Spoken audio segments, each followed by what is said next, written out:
নমস্কার বন্ধুরা, পিবিজম একাডেমিতে সকলকে স্বাগত। ভোটের আগে চাষিদের মুখে হাসি ফোটাতে রাজ্য সরকার ইতিমধ্যে নিয়েছে নতুন উদ্যোগ।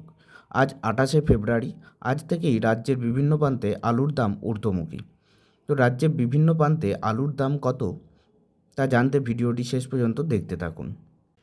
এগড়া বা কন্টাইয়ে আজ কুইন্টাল প্রতি আলুর দাম 870 টাকা, অর্থাৎ প্রতি কেজি 8 টাকা 70 পয়সা।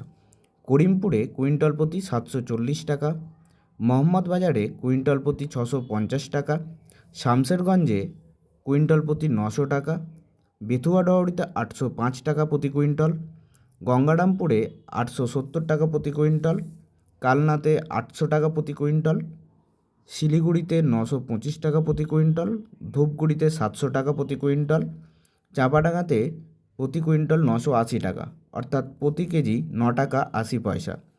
সবথেকে বেশি দাম চাঁপাডাঙ্গাতেই, কুইন্টাল প্রতি 980 টাকা। আমাদের চ্যানেলের ইনফরমেটিভ ভিডিওগুলি যদি আপনাদের ভালো লেগে থাকে, অবশ্যই চ্যানেলটি সাবস্ক্রাইব করে পাশে থাকবেন। Thank you.